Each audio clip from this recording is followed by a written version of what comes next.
안녕하세요. 책 읽어주는 경상도 남자입니다. 오늘부터 임의로 제가 책을 한 권 선정해서 제가 좋아하는 페이지만 골라서 여러분들에게 읽어드리겠습니다. 오늘 읽어드릴 책은 빅터 프랭클이라는 정신과 의사님이셨죠. 그분의 자서전입니다. 108페이지 강제수용소. 틸리와의 결혼은 꿈같이 이루어졌고 꿈보다 더 행복했습니다. 하지만 우리의 행복은 오래가지 못했죠. 9개월 뒤 우리는 테레지엔슈타트 수용소로 끌려갑니다. 우리 가족이 바우쇼비치 역에서 테레지엔슈타트 수용소를 향해 행군하던 날의 일입니다. 사람들은 모두 공포에 질려 있었죠.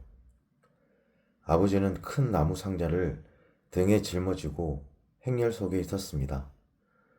아버지는 겁에 질린 사람들을 이렇게 안심시켰어요. 하늘은 스스로 돕는 자를 돕습니다.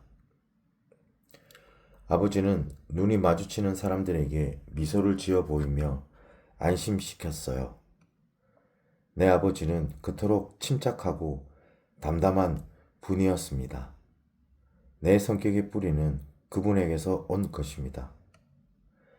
테레지엔슈타트는 게토와 같은 곳이었지만 나는 테레지엔슈타트 변두리에 있는 수용소에서 혹독한 고통을 겪기도 했습니다. 강제 노동에 끌려가서 온몸에 30개가 넘는 상처를 입기도 했죠. 그야말로 만신창이가 되어서 쓰러져 있을 때 폭력배 출신 감독관 한 놈이 나타나서 나를 질질 끌고 막사로 데려다 주었죠. 그 광경을 본 틸리가 나를 발견하고 뛰어왔어요. 세상에, 세상에. 실력 있는 간호사인 아내 틸리는 나를 정성껏 치료해 주었죠. 수용소 안에서도 나의 몸과 마음을 돌봐주려고 애쓰던 사람이었습니다. 틸리는 나의 상태가 조금 호전되자 몸보다 더 상처 입은 내 마음을 위로해 주려고 행사 중인 다른 막사로 나를 데리고 갔습니다. 프라하 출신의 유명한 재즈 뮤지션이 수용소에 끌려와 있었는데 그가 연주를 하고 있었죠. 그 노래는 테레지엔슈타트 유대인들의 비공식적인 애국가로 불린 내 곁에 있는 그대의 모습이 아름다워 였어요. 모두 조용히 눈물을 흘렸던 시간이었습니다.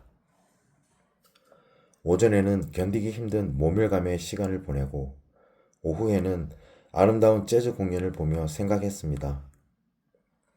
추함과 아름다움, 비인간성과 인간성이 공존하는 곳.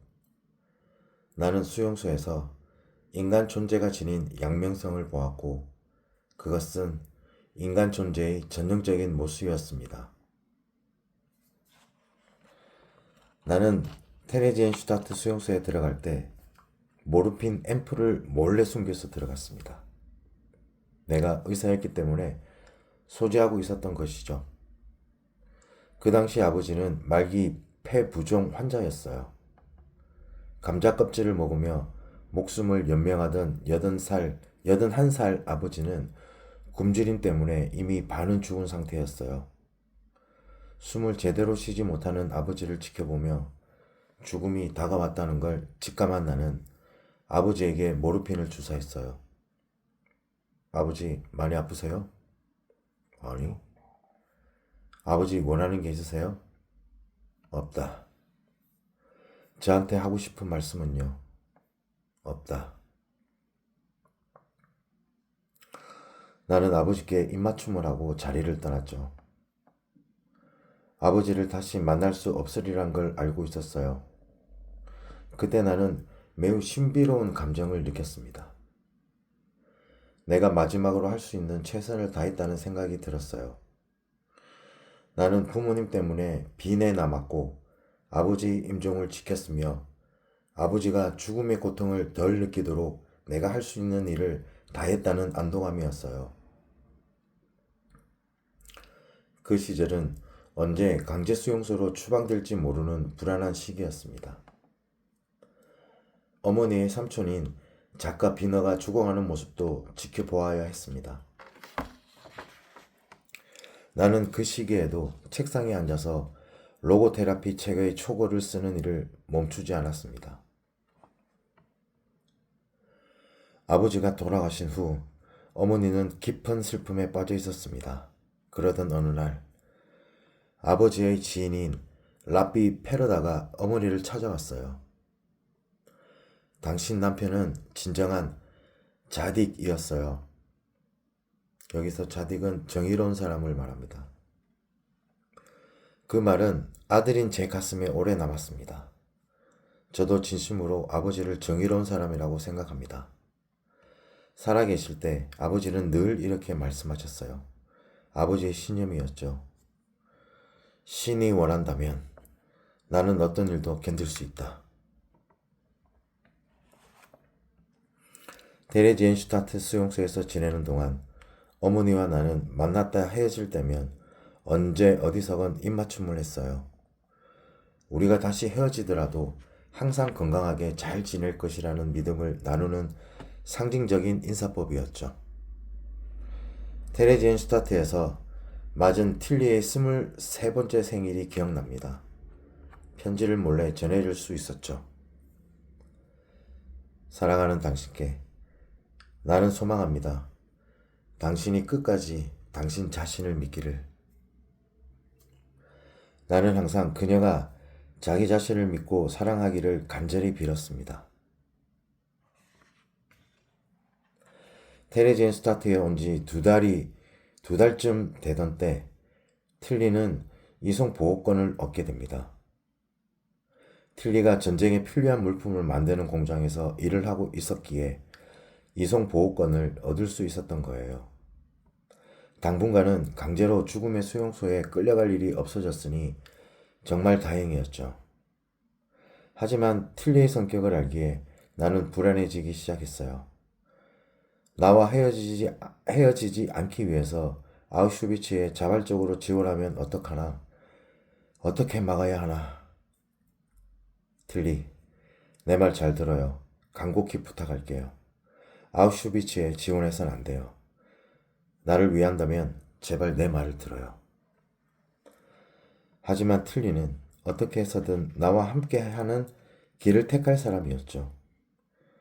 틸리는 나에게 비밀로 한 채 아우슈비츠행을 지원했고 허가를 받아내고야 합니다.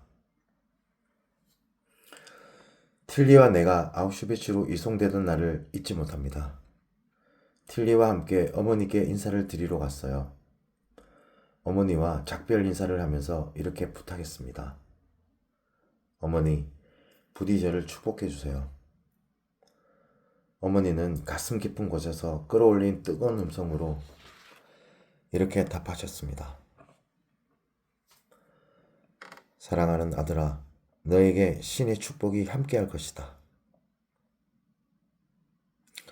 나는 어머니를 다시 만나면 어떻게 할지 항상 생각했습니다.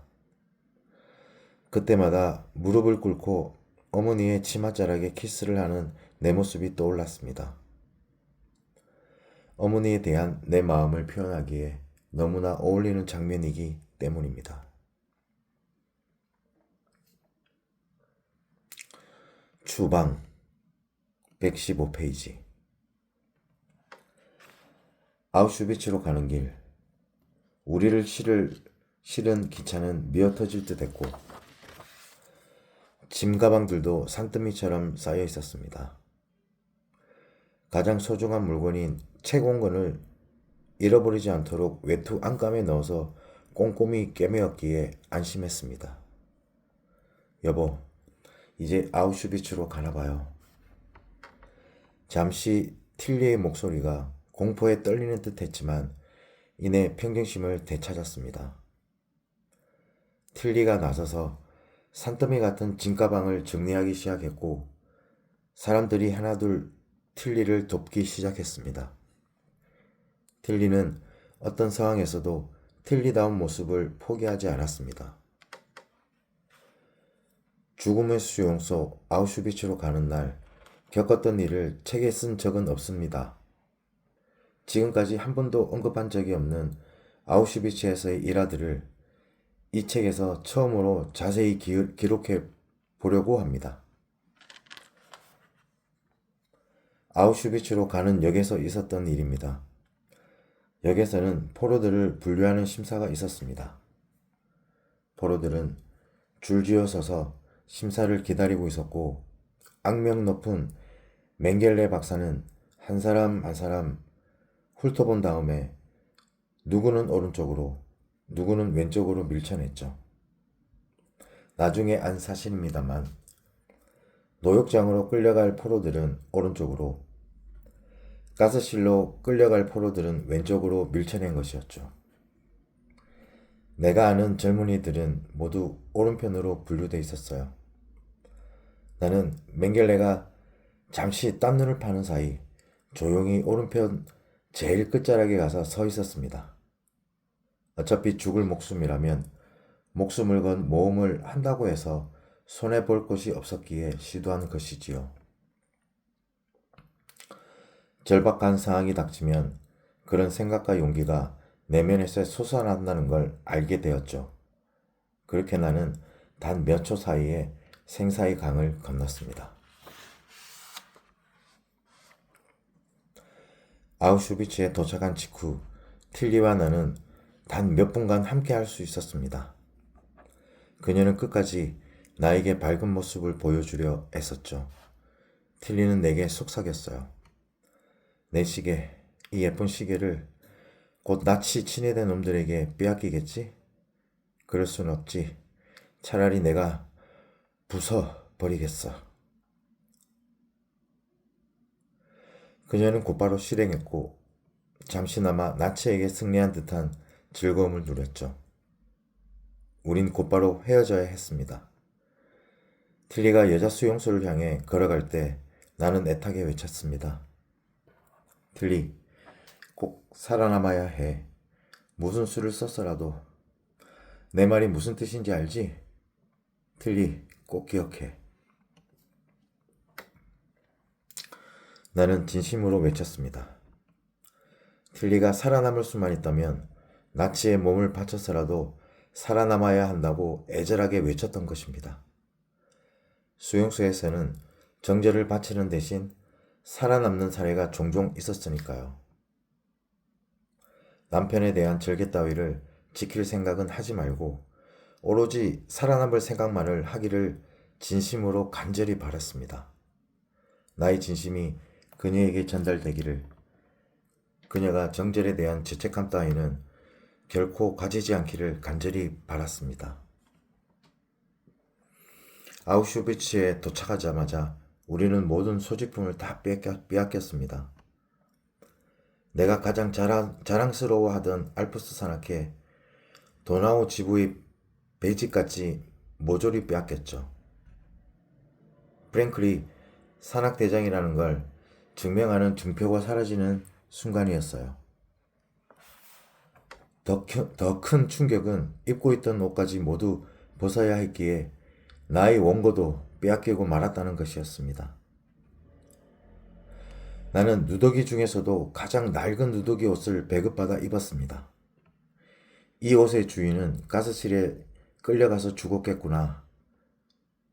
나는 그 옷을 마다하지 않고 입었습니다. 그런데 우도 주머니에서 찢어진 종이 조각 하나를 발견했어요. 히브리어 기도문이었습니다. 내가 수용소에서 잃어버린 원고 대신 이 기도문이 내게 왔구나. 유대교 기도문 중에서도 가장 중요한 쉐마 이스라엘에 관한 기도문이었습니다. 그날부터 나는 그 종이에 잃어버린 원고의 초안을 틈틈이 다시 쓸 수 있었습니다. 처음엔 기가 막힌 우연이라고 생각했는데 그것이야말로 운명적 사건이었던 것입니다.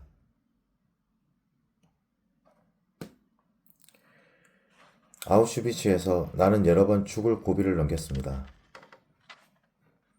앞에서 언급했던 폭력배 감독관, 그를 아우슈비츠에서 또 만나게 됩니다. 그날은 100명의 수감자를 골라내어 다른 수용소로 이감을 보내는 날이었습니다.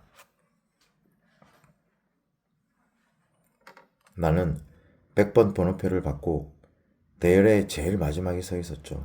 그런데 갑자기 그가 이송자들을 구경하려고 서 있던 한 남자를 발로 차서 내가 서 있던 대열에 밀어 넣었어요.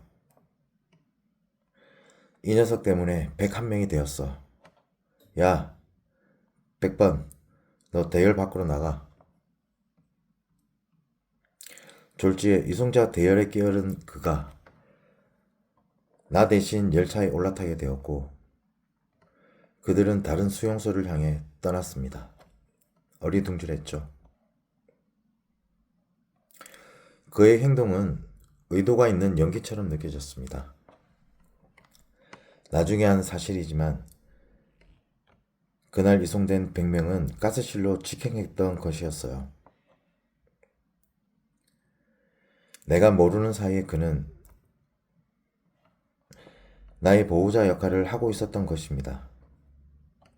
이유를 물어보진 못했지만 그가 나를 살려주기 위해 연기를 한 것이라고 지금도 믿고 있습니다. 나는 그의 이름조차 모르지만 그는 내 목숨을 살려준 은인이었습니다. 얼마 후 나는 카우페링 제3 수용소로 이송됩니다. 그곳에서 만난 벤셔도 잊지 못해요. 그는 언제나 나에게 살아남자, 비극적인 시대를 꼭 극복하자, 어떤 상황이 와도 자포자기하지 말자 라고 힘을 주었죠. 돌이켜보면 그도 나를 살린 은인 중 한 사람입니다. 내가 머문 마지막 수용소인 바이에른 주의 튀리크 하임에서는 발진 디푸스를 심하게 앓아 죽을 고비를 넘겼습니다. 사경을 헤매는 중에도 내 머릿속은 틸리와 원고뿐이었죠. 이 상황에서도 책을 완성하지 못하면 어떡하나 고민하고 있다니 나는 집필을 포기하기로 결심했습니다. 책을 쓰는 것이 내 인생에 어떤 의미가 있는가 고민하되 집착하지 말자. 집필에 집착하지는 않았지만 의미를 찾는 고민은 계속했습니다. 그리고 어느 날 그 의미를 마침내 깨달았습니다.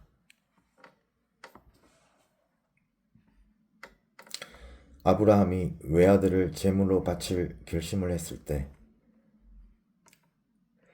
대신 제물이 될 양이 기적처럼 나타나지 않았던가. 나에게 책은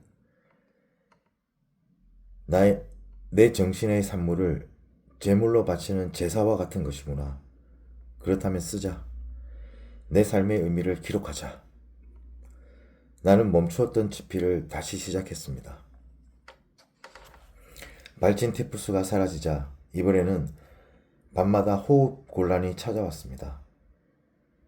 정말 죽음이 가까이 다가온 느낌이었죠. 나는 살고 싶었고 살아야만 했습니다. 수용소의 주임 의사이자 수감자인 라츠 박사를 찾아가기로 결심하고 목숨을 건 막사 탈출을 시도했습니다. 밤 시간에 막사를 떠나는 건 사형감이지만 살아야겠다는 생각밖에 없었습니다. 라츠 박사의 막사까지는 100m. 막로에서 보초를 서는 병사들에게 발각되면 즉시 총살당할 게 분명했죠. 나는 두 가지 죽음 사이에서 잠시 고민했습니다. 호흡곤란으로 죽을 것인가? 총살당할 것인가? 운 좋게 발각되지 않아 살아날 가능성이 1%라도 있다면 100m를 기어서 가는 것이 낫다. 나는 목숨을 걸고 100m를 기었고 다시 살아났습니다. 3년 동안 나는 테레지엔슈타트, 아우슈비츠, 제3 카우페링 수용소, 티르크하임 수용소 4군데를 거쳤습니다. 그리고 끝내 살아남았습니다. 감사합니다.